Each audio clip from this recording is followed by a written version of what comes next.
Hi, everyone, and welcome to another episode of Biz Bites Live. I'm your host, Anthony McNaughten from the IT Psychiatrist, and my guest today is Alex McNaughten from Strategic Sales Consulting. Welcome, Alex. Hey Anthony, how are you? Very well, thanks. And yourself? Yeah, keeping well as well as can be in lockdown anyway. Absolutely. You look to have a pretty good setup there with the sun coming in on one angle, the forest on the other. We had a rain shower out in West Auckland not too long ago, so it might be coming your way. Yeah, I think it's hit us. I think it's hit us here in Takapuna. There was bit of a drizzle going on about an hour ago. Excellent. Well, I mean, we've had a good run with the weather, so we can't complain about a little bit of rain. So No. Strategic Sales Consulting, talk to me a little bit about what your business model is during normal activity. Yeah, sure. Look, not a great deal has changed for me, to be honest, other than the ability to not actually sit in a client's office, which I was doing for a couple of my clients on a pretty regular basis. But look, my firm, I started it about a year and a half ago to address the sales capability gap in New Zealand, particularly in the tech industry. So, there's some awesome innovation that comes out of New Zealand, some super, super clever people building really cool stuff. Um, but the sales capability gap that's there has sort of limited some of the success for some of those companies in terms of their growth and in terms of reaching their full potential and ultimately helping people with their solution. So, look, I help companies across sales strategy, sales process improvement, and then building sales capability within teams as well. And it's a very valuable skill within that you're touching on, Alex. In a recent podcast episode that hasn't yet gone live, but I was recording it earlier this week where I was interviewing Vidal from Sprout New Zealand. We touched on or talked about the fact that startups are often a couple of people, 2 or 3 people in their garage. They've got specific skills around developing a product, but they may not have those other well-rounded skills around building a business and running a business. So sales is something that they've never done before. Suddenly they find themselves in a position to sell. So those are the kind of people you're looking to help, aren't you? That's right. So, look, I've helped businesses kind of from that really early traction stage to get to their first six figures revenue, or from the ones who are kind of have had some decent success and, maybe have a few $100,000 or $500,000 in revenue. And it's how do we step change to that next level of operating capability and get to 7 figures and beyond. So absolutely. And that's, you touched on there, a really common challenge is that a lot of these founders don't have a background, a customer facing background or a sales background. And particularly if you're selling B2B, and particularly if you're selling to bigger organizations in a more complex, long sales cycle, that can be really challenging. It's tough when you've been doing it for years. It's even harder if you've never done it before. So yeah, absolutely helping those kind of businesses. And some of those early sales, I mean, my first sale with the IT Psychiatrist was just a case of being right place, right time. And that's what happens with some of those early sales, where it happens so quickly. There's an element of luck, element of being in the right place at the right time, that you can get too comfortable thinking that it's always going to be that easy, right? Yeah.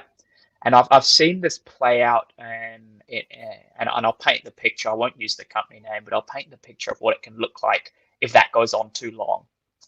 So, we imagine a startup, they find some early success. They, through luck and determination and hustle, get their first clients and they start to get a bit of traction. Then they'll go hire a salesperson and they'll get a bit more success and they'll grow a little bit bigger.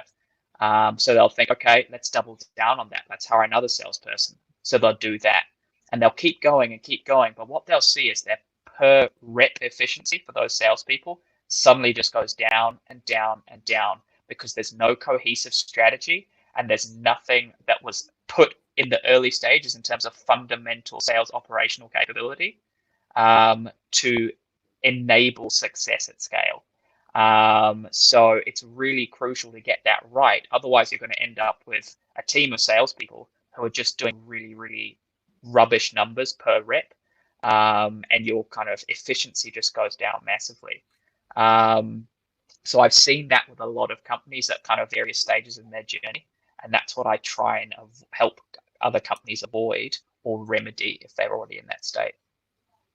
Nice. And it's in the name, strategic sales consulting. So your focus is bringing a sales plan or an organization's sales plan in line to their strategy, right? Yeah, that's right. So we always work backwards from what are you trying to achieve? What is the goal? And then we work backwards from there to put in place the strategy and then go a level deeper. Okay, what are the tactical things that need to be done to actually achieve on that?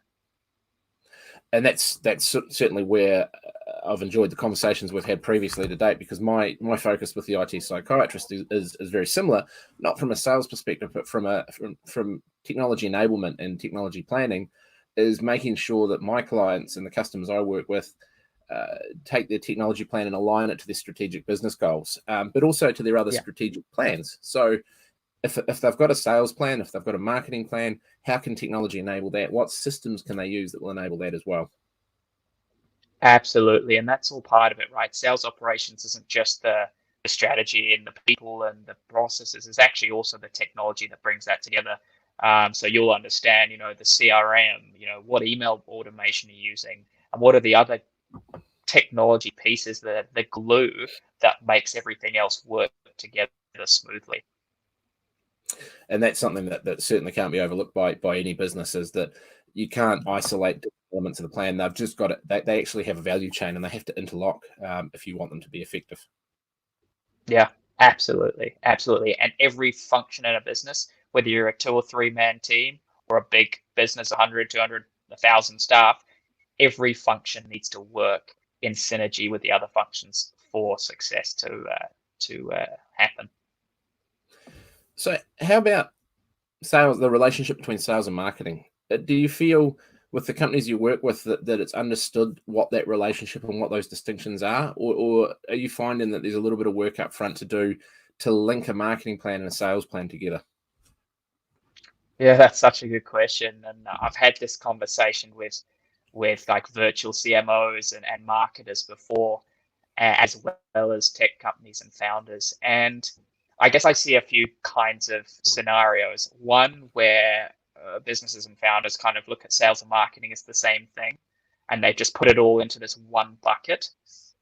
The other scenario is where they're working, marketing's over here, sales is over here, and they're not really working together. What you do want is absolutely that cohesion. Sales needs to be feeding into marketing. Marketing needs to be feeding back into sales, and vice versa. And a really good example of this is in terms of sales collateral or sales enablement material. The sales team, or if it's just the founder doing it, that founder needs to be thinking, okay, what can I use to add value during the sales journey? Is it a case study? Is it a white paper? What's going to be useful? Is it more video content? But that's only going to happen if you have that conversation with marketing. And the same thing around inbound strategy, right? So, it's all well and good having your inbound strategy and your kind of inside sales team set up, but it doesn't work unless there's some leads coming in from marketing. So there needs to be that conversation all the time. Absolutely. And you can't just assume that a good salesman is going to be a good marketer, or vice versa either. You've got to appreciate that they are two interlinked but different skill sets. Oh, completely. Look, I, just use me as an example. Like, I understand selling really well, but my marketing understanding is much more high level, and I'll never claim to be a marketer because it is a totally different skill set. And the way I like to think about it is I specialize in helping businesses once things are in the funnel, and marketing is all about getting stuff in the top of that funnel. So once it's in there, that's where I can help businesses out. Definitely. And the best distinction I've seen between the two is that the purpose of marketing is to get people into your front door, to get them to the front door in the first place and then walk in. The job of the sales team is to get them to fill that shopping cart and walk out the door with purchases. Exactly. That's a good one. Yeah. So massive disruption underway at the moment, not just in New Zealand, but globally.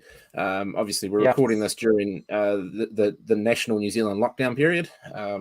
We need a better name for it, but we'll get to that. That's for the marketing team to come up with. For you, in your view, is it important that businesses continue to sell through this period, or Yeah. should they be putting a stop on the sales process? It's such a good question. It's something I've been asked a lot recently. And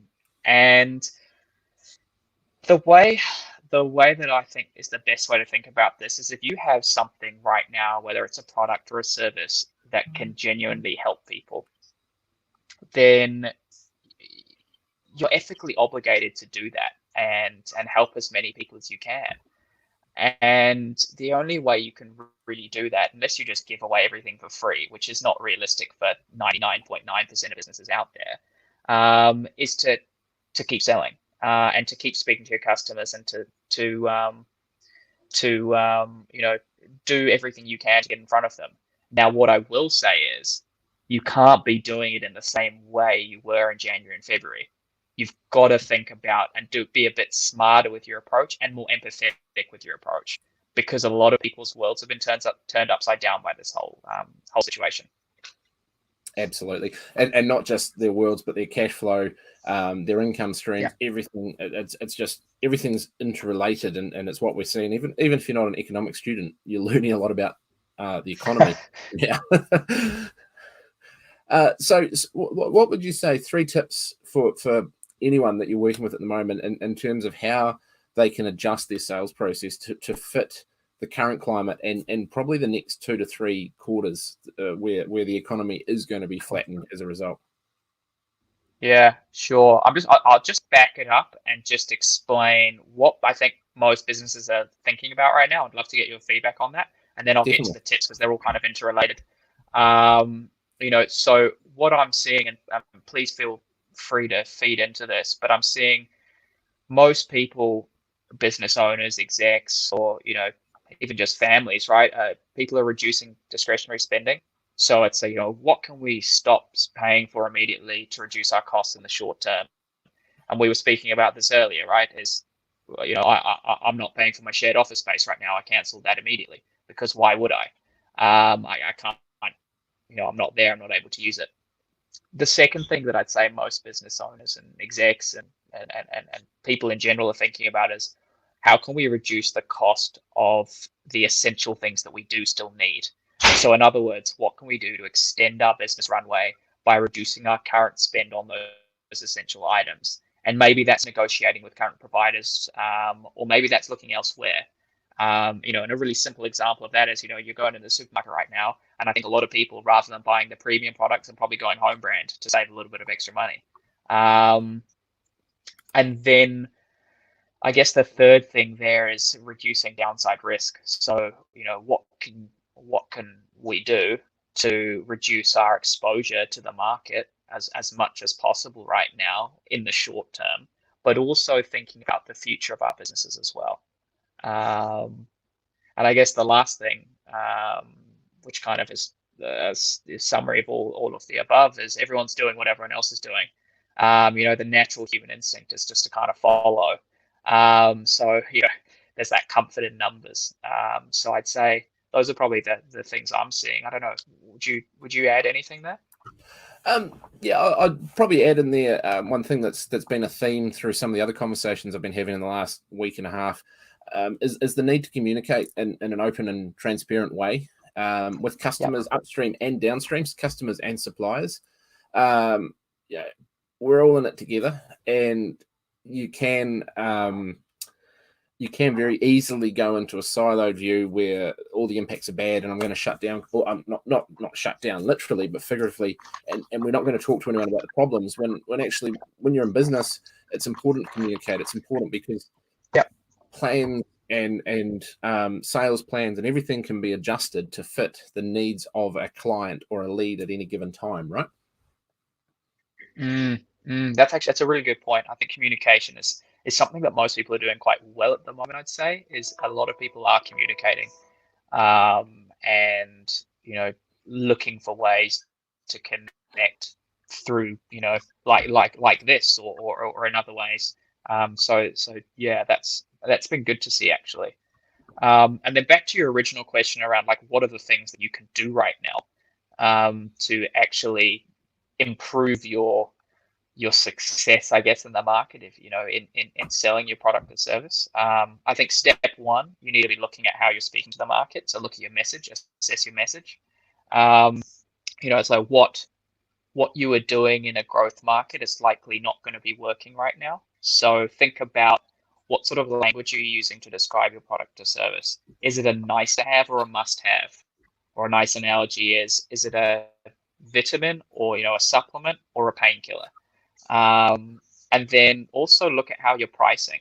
Are you a premium offering with other suppliers out there who offer the same or similar at much lower priced? Or are you considered quite affordable? So I'd say that will be the first place to start.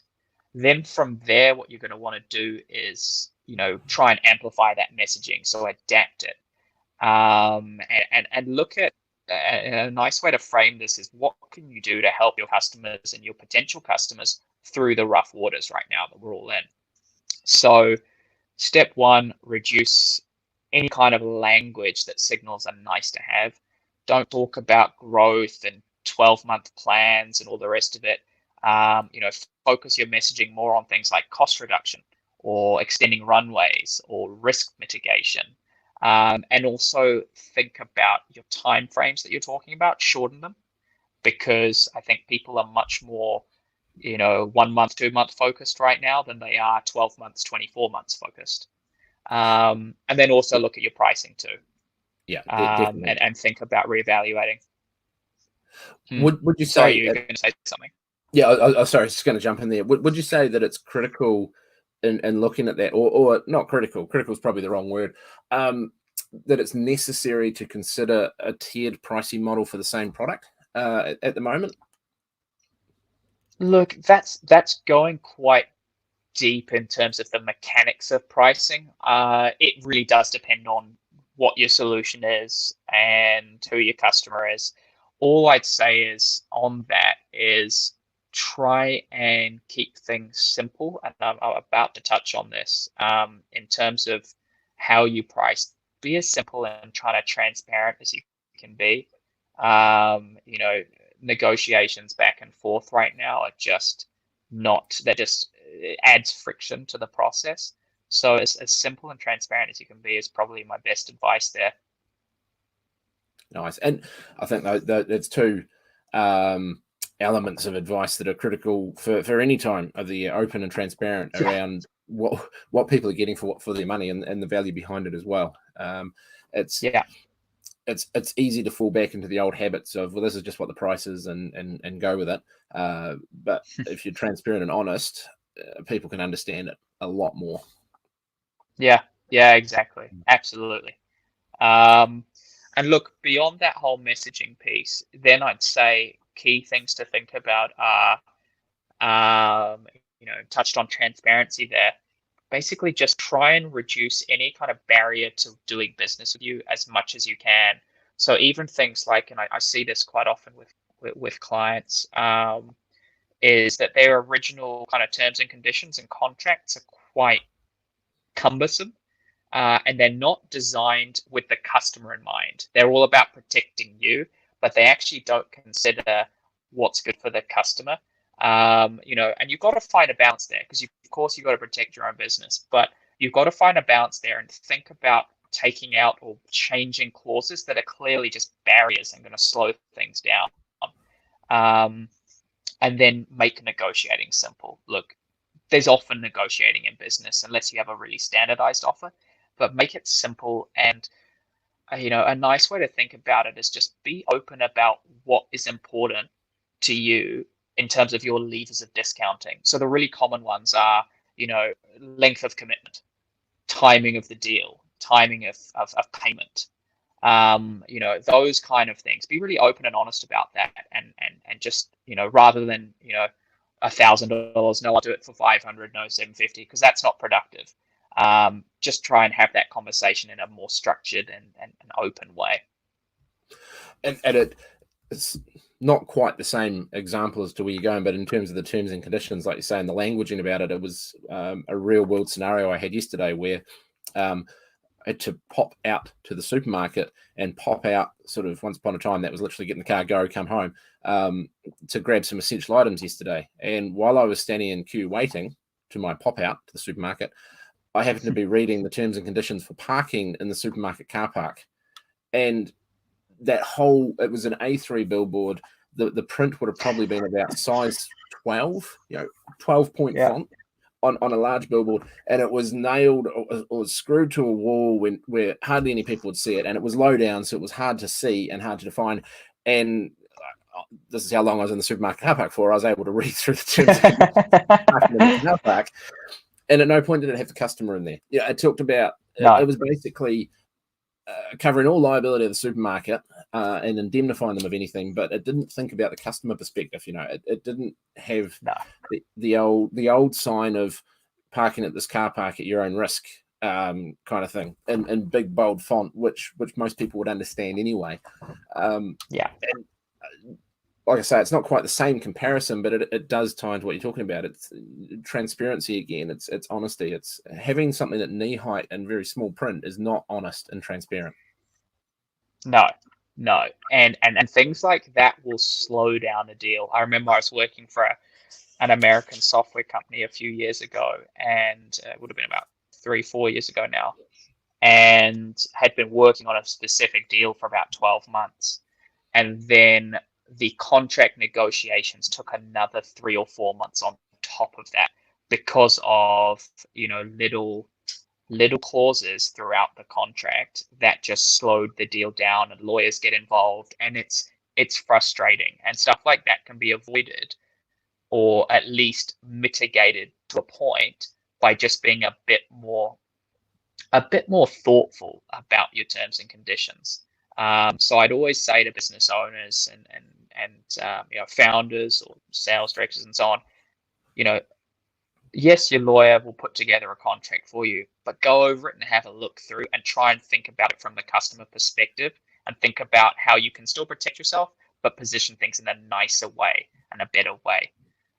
So I think that can definitely help. And your supermarket example, spot on. That's a bad example. That's how not to do it. Yeah, definitely. And it seems to be a common thing, not for supermarkets, but for any car park. You drive into a council car park in the CBD.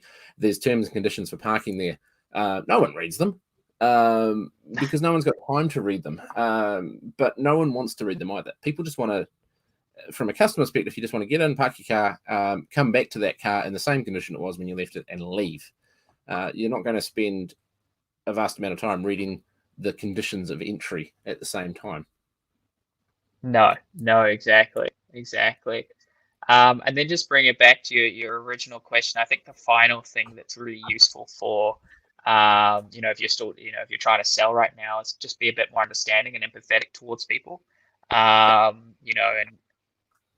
people are hurting, right? And whether you are or your customer is, they will know someone who is if it's not them personally. So be understanding, think about your approach, stop talking about I and me so much, and focus your messaging and your approach on the client, on the prospect. And look, be understanding if things that you thought were going to sign in March haven't. Look for ways to be accommodating as much as possible, using things like creative payment terms or rejigging of offers if that's appropriate. But then also be understanding if people just need a month. They need to just catch their breath, and there's other stuff on. And then the final thing would be show extra love to your existing clients, because you want to reduce churn as much as possible. So do what you can, add, additional value, go above and beyond right now, and communicate. And, I think that's really important. And look above, and kind of overarching all of this, I'd just say be positive. Things are tough right now and a bit more difficult, but you got to remember that it won't last forever, and that there's still opportunity out there. Business is still being done. New businesses are being started still, and some of the most successful businesses in the world today were started in the midst of recessions. So you've got to try and keep a positive frame of mind as much as possible.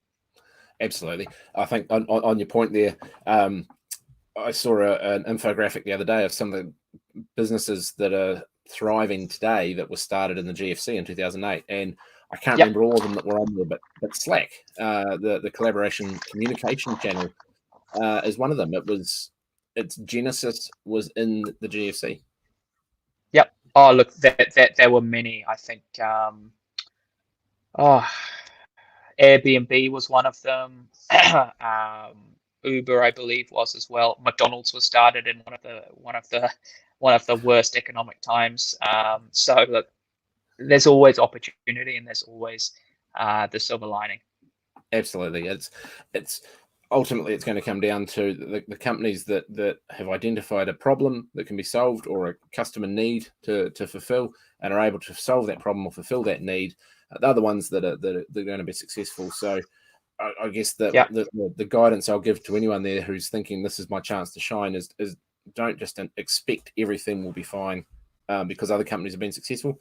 Solve a problem, find a need, deliver on that, and give people what they want. Exactly. I love that. Alex, it's been a fantastic chat today, and we'll probably get you back on to have another chat once things return to normal, once the ship gets rightened again. But in the meantime, if anyone is looking for some help in their sales process development, what's the best way to get in touch with you? Best way to get in touch with me is either find me on LinkedIn, Alex McNaughten. I think I'm the only one, so it should be easy. And other than that, you can flick me an email at alex@strategicsalesconsulting.co.nz, or find me on my website as well. So yeah, look, always looking forward to helping businesses and people succeed. Perfect. And while this is live at the moment, obviously it's going to be preserved for forever on the internet once it's saved. So I will put those links. I'll put a link to your profile and a link to, or I'll put your email address in the commentary as well around it, so that people can find you again. Perfect. Yeah, that'd be amazing. No, I really enjoyed today. Yeah, thanks very much for your time. It's been awesome catching up. And there's so many people I'm talking to at the moment that I probably will be doing this for about 6 months. But once we get out of lockdown, it'd be great to sit down and carry the conversation on face to face as well. Yeah, absolutely. Look forward to doing it over a coffee. Yeah, definitely. Alrighty. Well, thanks, Alex, and thank you everyone for watching. This has been another episode of BizBytes Live. If you like the content, please remember to follow or subscribe. We're on Facebook and YouTube. And equally, if you have a topic that you would like to discuss, please get in touch with me through either Facebook or via Anthony at the itpsychiatrist.co.nz. And we can talk about seeing if we can get you on the channel as well. Thank you, everyone. Have a great day.